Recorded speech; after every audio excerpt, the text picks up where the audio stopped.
Bonjour, vous écoutez Decade for Change, le podcast. Aujourd'hui, notre monde fait face à des défis sans précédent. Le réchauffement climatique, l'effondrement de la biodiversité, la croissance des divisions et des inégalités au sein de nos sociétés. Pour relever ces défis, 2020-2030 doit être la décennie de l'action. 10 ans pour transformer les bonnes volontés en résultats à la hauteur des enjeux. C'est la responsabilité de chacun. Mais comment faire ? Decade for Change, le podcast, part à la rencontre de celles et ceux qui ne se contentent pas du diagnostic et des déclarations d'intention.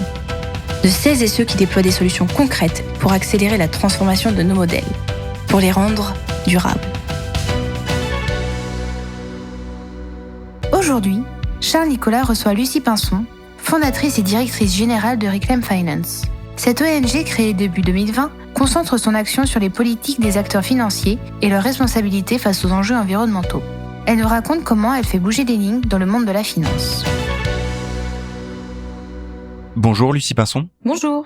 Votre objectif, c'est de couper aussi vite que possible le financement de la production d'énergie carbonée, charbon d'abord, mais aussi les autres énergies fossiles. Pourquoi est-ce plus efficace d'interpeller les acteurs de la finance plutôt que ceux de l'énergie ? Parce qu'on a extrêmement peu de temps pour limiter le réchauffement à 1,5 degré. Cela nécessite à la fois de prévenir l'expansion des énergies fossiles, donc d'éviter que de nouveaux projets de charbon, de pétrole ou de gaz soient construits, mais aussi il faut accélérer la fermeture des actifs existants dans un laps de temps extrêmement court. Or, il y a des milliers de projets sur la table donc qui pourraient se développer et il y en a encore plus qu'on doit fermer.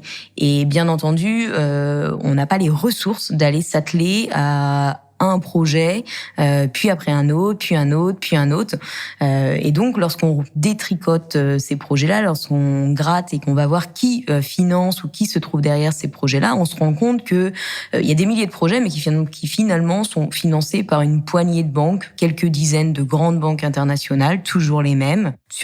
Concernant les assureurs, on va avoir un nombre encore plus réduit d'assureurs. Et donc, stratégiquement, il va être beaucoup plus intéressant d'aller faire changer les comportements des acteurs financiers, des quelques dizaines d'acteurs financiers derrière des milliers de projets, que s'atteler à ces milliers de projets. On constate souvent un décalage manifeste entre des engagements de long terme et une réalité immédiate qui est bien différente. Quels sont les indicateurs que vous pouvez suivre en temps réel pour vérifier la traduction effective des engagements que les acteurs financiers prennent ?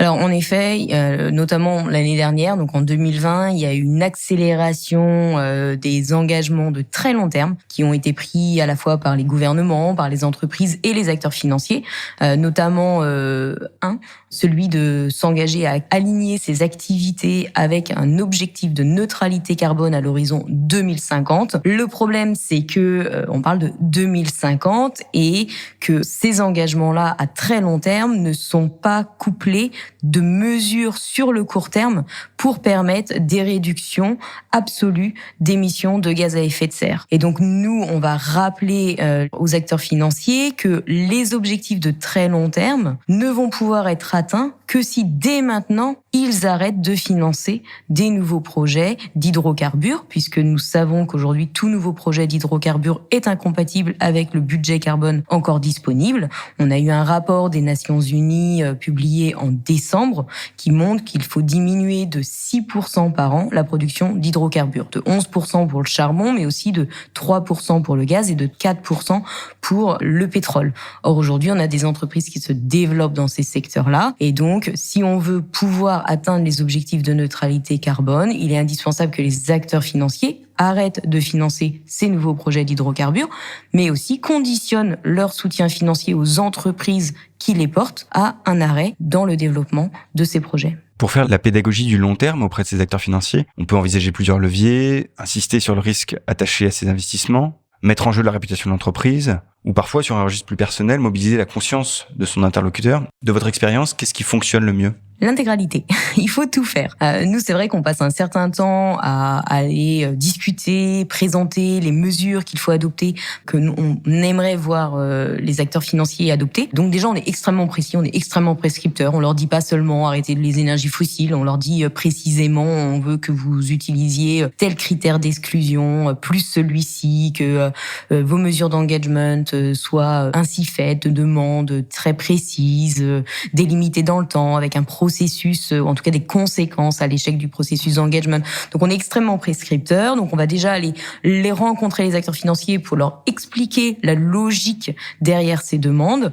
On va, bien entendu, c'est souvent ce à quoi on pense au début, ce sont des acteurs financiers, donc il faut leur parler finance, il faut leur en parler gros chiffres économiques et financiers. On va utiliser des arguments de ce type pour leur faire comprendre que sur le long terme, continuer de financer des énergies fossiles, c'est une stratégie perdante. Mais notre rôle, c'est aussi de leur rappeler la réalité humaine derrière leur financement aux énergies fossiles. Aujourd'hui, on a un secteur financier qui est déshumanisé, complètement dépolitisé, et donc nous, on va leur parler, on va leur amener des chiffres, mais des chiffres en termes de pollution de l'air, en termes de population impactée, en termes de population déplacée, de morts prématurées, de montants de gaz à effet de serre envoyés, etc., etc. Et donc ces environnements sociaux et environnementaux vont être extrêmement importants. Déjà pour déclencher des fois des réactions en interne, puisqu'il faut bien rappeler que on interpelle des institutions financières, mais qui sont portées par des hommes et des femmes. Et donc lorsqu'on a des rendez-vous, on a bien des hommes et des femmes en face de nous qui peuvent être, comme la majorité de la population française, concernés par la lutte contre le dérèglement climatique, la perte de biodiversité, etc. Et enfin, malheureusement, tous ces arguments économiques, financiers, sociaux, environnementaux, ça va pas souvent suffire pour déclencher une action. Donc on va aussi, lorsqu'on leur présente ces arguments, souligner qu'il y a un risque de réputation pour ces acteurs, à ce que leur responsabilité dans le développement des énergies fossiles, avec tous les impacts que j'ai décrits auparavant, soit exposée sur la scène publique et viennent contrer leur communication qui promeut l'image d'une banque engagée dans la lutte contre le dérèglement climatique, qui fait tout pour la transition énergétique, etc. Et donc on va présenter ce risque réputationnel déjà en interne, et puis quand ça ne suffit pas, on va publier des rapports qui met en avant l'écart entre les beaux discours en matière climatique et la réalité des pratiques. On va également comparer les acteurs de manière à ce qu'on fasse jouer la concurrence, puisque il s'agit aussi d'acteurs qui ont pignon sur rue, qui sont des acteurs commerciaux et qui vont devoir demain ou dès maintenant attirer leurs clients, leurs futurs salariés. Et donc il y a un enjeu d'être le meilleur sur ces questions-là, alors que le climat devient une préoccupation majeure de la population. L'action de Reclaim Finance, aujourd'hui, se concentre sur le financement des énergies carbonées. Y a-t-il d'autres secteurs d'activité que vous regardez de près et pour lesquels les acteurs financiers devraient fixer des politiques plus responsables, plus regardantes ?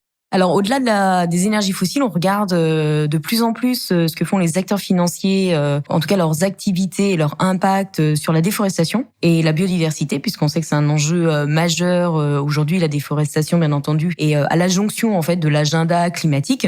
Si on déforeste, on envoie des émissions de gaz à effet de serre et donc on alimente le dérèglement climatique. Et si on déforeste, généralement, c'est la perte donc d'habitat pour la biodiversité, et donc ça a un effet majeur d'entraînement dans la disparition d'un très grand nombre d'espèces. Et donc là, on va avoir la même logique que pour l'énergie, à savoir, on va pas demander aux acteurs financiers d'arrêter de financer la déforestation.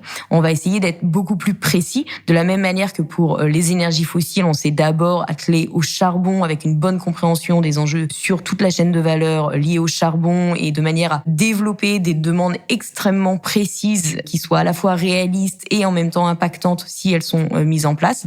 Pour la biodiversité ou la déforestation, c'est la même chose. On va regarder par chaîne de valeur quelles seraient les mesures à mettre en place pour limiter ce risque-là sur la chaîne de valeur liée à la production d'huile de palme, sur la chaîne de valeur liée à l'élevage de bovins, de bœufs, sur la chaîne de valeur liée à la pâte à papier ou à la production de soja. Nous, aujourd'hui, on regarde celle-ci, les impacts de la déforestation liés à la production de soja dans le Cerrado au Brésil, et on a publié donc des rapports qui interpellent les acteurs financiers français, et notamment BNP Paribas, qui est un des premiers financeurs de la déforestation dans le monde, et le premier financeur d'une entreprise qui s'appelle Cargill, qui est un négociant, et un des négociants de soja les plus exposés au risque de déforestation. Et donc là, dans ce rapport-là, on présente les arguments, l'impact que ça pourrait avoir de continuer comme avant pour le climat et la biodiversité, et on appelle les acteurs financiers à conditionner leur soutien aux négociants de soja comme Cargill à l'adoption de mesures zéro déforestation adaptées à la chaîne de valeur de la production de soja. Parlons de votre méthode. Les activistes, les ONG ont historiquement pour mode d'action l'interpellation publique des entreprises et des comportements qu'elles dénoncent. Il s'agit de mettre en jeu la réputation de l'entreprise face aux citoyens, face aux consommateurs, face au pouvoir public. Mais vous y ajoutez une forme de dialogue direct avec les acteurs de la finance. Et quelle est la bonne approche pour ça, le bon interlocuteur? Est-ce que les entreprises y sont prêtes? Et quels alliés objectifs vous pouvez y trouver? Alors, en effet, nous, on part du principe qu'il faut vraiment faire les deux. Il faut développer un rapport de force publique. Ça peut être très utile de mener des actions de désobéissance civile pour intensifier un rapport de force, mais il va falloir aussi dialoguer directement avec ces acteurs qu'on va chercher à influencer, tout simplement parce que, comme je l'ai dit juste avant, on est très prescripteur dans les mesures qu'on attend d'eux. On peut le voir notamment sur le charbon. On a analysé les politiques sur le secteur du charbon et on se rend compte qu'il y a plus de 230 acteurs financiers qui ont adopté des politiques sur le secteur du charbon, mais qu'il n'y en a qu'une vingtaine qui sont satisfaisantes. Et donc, on voit bien que le problème, c'est pas tant avez-vous une politique sur le charbon ou non, mais est-ce que cette politique est de qualité suffisante pour répondre à l'urgence climatique. Et donc, pour faire en sorte que les bonnes mesures soient adoptées, il faut aller dialoguer avec les acteurs pour s'assurer qu'ils comprennent nos demandes et qu'ils puissent se les approprier pour les mettre en place de manière efficace en interne. Et donc, on va rencontrer généralement nos interlocuteurs directs sont les personnes qui travaillent dans les services développement durable, aussi appelés services RSE, responsabilité sociale et environnementale de l'entreprise. C'est toujours des rapports cordiaux avec ces personnes. On va travailler plus ou moins bien selon, on va dire, la maturité de ce département et également son intégration en interne et son soutien par une direction d'entreprise qui va être plus ou moins engagés en matière climatique. Donc voilà, ces personnes-là sont vraiment nos portes d'entrée dans une entreprise. On va leur présenter nos demandes et on va, des fois s'asseoir autour de la table pour trouver les meilleures mesures à adopter au niveau de l'établissement, puisque les enjeux vont être pas tout le temps, c'est toujours des enjeux similaires, mais les méthodes d'application vont être différentes si on parle à une banque ou à un asset manager ou à un gestionnaire d'actifs ou un assureur. Donc on va essayer aussi de trouver des solutions adaptées à chaque type de métier. Est-ce qu'on peut imaginer que dans les prochains mois, dans les prochaines années, un vrai rapport de collaboration s'installe entre les ONG activistes et les entreprises, et un vrai rapport qui aide celles qui auront pris ce tournant à accélérer sur la voie de modèles plus durables, plus responsables? On peut le souhaiter. Alors après, ça va demander à ce que chacun prenne aussi ses responsabilités. C'est vrai que nous, le rapport qu'on a pu développer avec certains représentants d'acteurs financiers, il est pas simple tout le temps. Il fait beaucoup grincer des dents puisque on va travailler avec certaines personnes et en même temps on va être la bête noire des services communication des grands acteurs financiers qui ne supportent pas que on publie des rapports dénonçant leur greenwashing et les poussant à aller beaucoup plus loin. Et là, il s'agit à ce que chacun comprenne le rôle d'une ONG, le rôle d'un acteur financier. En tant qu'ONG, on est là aussi et les acteurs financiers savent souvent le reconnaissent, mais ça ne veut pas dire que ça suffit à ne plus s'irriter de nos interventions, mais ils reconnaissent que sans pression citoyenne, ils n'auraient pas agi, en tout cas, aussi vite qu'ils l'ont fait sur le secteur du charbon. Donc, il faut comprendre aussi que les ONG ne sont pas que des activistes qui tiennent des pancartes dans la rue, etc. C'est que on est des professionnels et on sait respecter et faire la différence entre ce qui se dit publiquement et ce qui se discute dans des salles de réunion et que on est en mesure de garder des informations confidentielles lorsque c'est nécessaire, mais que, bien entendu, toute information publique, nous l'utiliserons pour dénoncer la lenteur des mesures qui sont mises en place. Et on doit être capable de trouver un équilibre pour avancer. Merci Lucie Pinson. Merci à vous.